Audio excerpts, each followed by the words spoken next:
Welcome back to Aether and Ash, where every story begins with a spark and drifts into the unknown. If this is your first time here, welcome, and if you joined us before, thank you for returning to the fire. Your time, your attention, and your curiosity are what keeps these stories alive. Before we begin tonight's tale, I'd like to ask for a small favor. If you enjoy the stories shared here, please take a moment to like the video, subscribe to the channel, and share it with someone who might enjoy sitting by the fire with us as well. It truly helps this channel grow and allows more stories to find their way into the world. I'd also love to hear from you.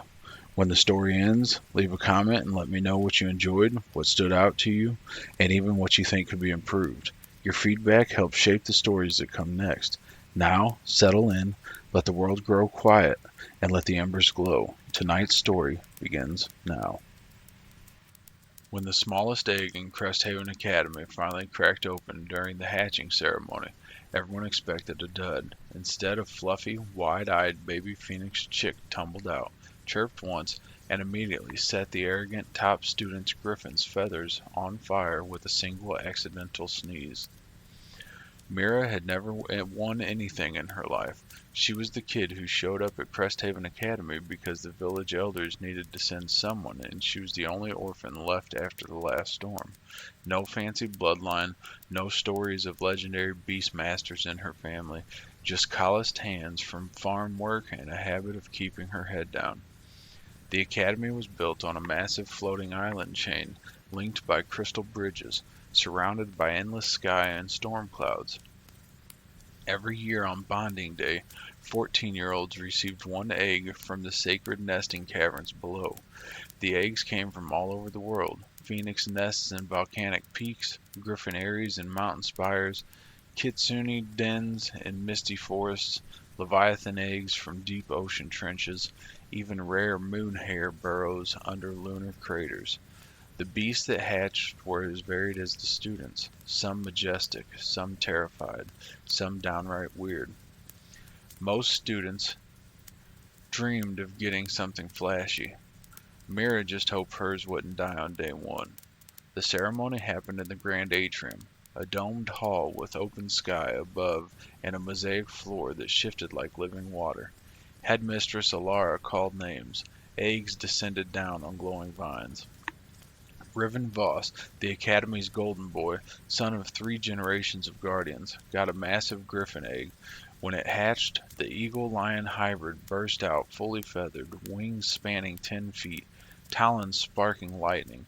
The crowd cheered. Riven smirked like he'd already won the guardian trials. Then Mira's turn.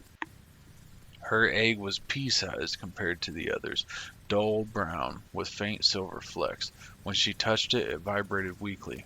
The hall went quiet. Someone whispered, "Reject egg." It cracked anyways.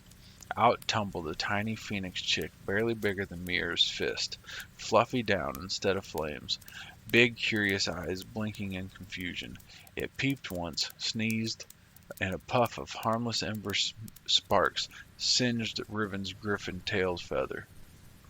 The griffin yelped and flapped wildly. The hall erupted in laughter. Riven's face turned red. "That's your beast? A runt phoenix? It'll burn out before the first trial." Mira scooped the chick up. It nuzzled into her palm and fell asleep instantly.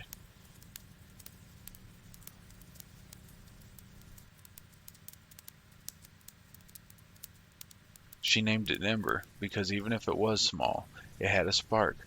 Training started the next day and never let up. Cresthaven's curriculum was relentless.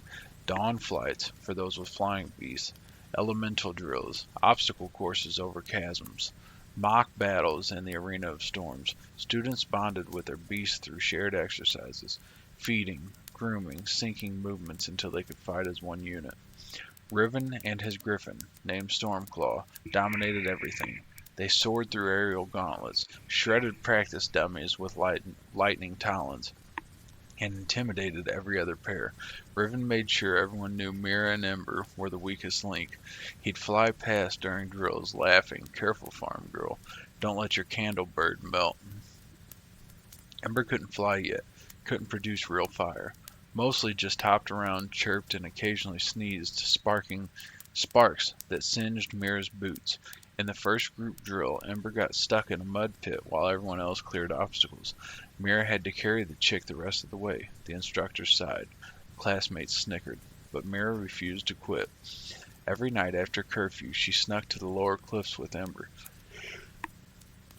She ran laps while the chick flapped behind her. She practiced commands. Ember, flare. The chick would puff a tiny flame that lit like a match. Mira cheered every time. Good job, little one. Ember would trill happily and snuggle against her neck. Weeks passed. The Guardian's trials loomed. A 3-day event. Day 1, obstacle survival. Day 2, team battles. Day 3, rescue simulation against simulated wild beasts. Mira and Ember kept losing drills, but something strange happened in the clutch moments. During a practice fall where Mira slipped off a rope bridge over a chasm, Ember, still too small to fly, flung itself at her, wrapped tiny wings around her arm, and slowed her descent with frantic flapping and warm air currents. They hit the safety net together, bruised but alive. The instructors noticed. That chick shouldn't have that much lift yet. Riven noticed too, and got meaner. In the week before the trials, he cornered Mira in the stables. Stormclaw loomed behind him. Drop out. You're embarrassing the academy. Or keep going and watch your pathetic bird get crushed in the first round. Mira met his eyes. Ember's not pathetic, and neither am I. Trial day 1. Obstacle course. Teams raced through a floating maze of platforms, wind gusts, ice slicks, and fire rings. Riven and Stormclaw blasted ahead. Mira and Ember lagged. Halfway through, a sudden gale knocked Mira off balance. She teetered over the edge. Ember screeched, a piercing, desperate sound. In that instant, the chick burst into flame. Not dying flames, rebirth flames. Ember grew in a flash of light. Wings expanded, feathers turned molten gold. Body lengthened to the size of a large eagle. A full phoenix, young but radiant and powerful. Ember dove, caught Mira mid-fall, and rocketed them both through the final fire ring. They crossed the finish line in 3rd place, ahead of half the legacy teams. The crowd went wild. Riven stared in shock. What the hell was that? Headmistress Solara smiled. Some bonds awaken only when the master is in true danger. The Phoenix recognized the threat and protected his partner. Day 2. Team battles. 4-on-4 arena fights. Mira and Ember were teamed with 2 other mid-tier students, a boy with a frost wolf and a girl with a thunder serpent. Riven's team targeted them first. Stormclaw drove with Lightning Claw extended. Ember met him head-on. Flames clashed with electricity. The arena shook. Ember was smaller but faster, dodging strikes and countering with searing wing buffs that scorched feathers. Mira directed from the ground. Ember, spiral flare. The Phoenix spun into a fiery tornado, forcing Stormclaw back.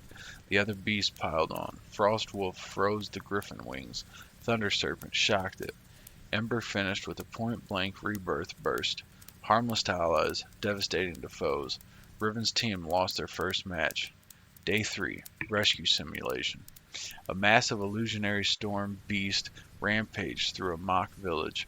Teams had to evacuate civilians, training dummies, while fighting off the beast.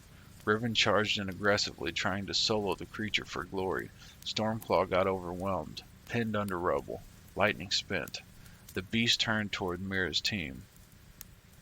Ember, now fully grown, flames roaring, looked at Mira. She nodded. Go save him. The Phoenix launched like a comet. It dove under the beast's claws, wrapped fire wings around Stormclaw, and lifted the injured griffin to safety. Then it turned on the simulation beast, unleashing a full Phoenix inferno that shattered the illusion in one brilliant explosion. The trials ended. Riven landed, limping, staring at Mira and Ember. No smirk this time, just quiet respect. Headmistress Alara announced the top 3. Mira and Ember in first place, the first underdog to win in Academy history.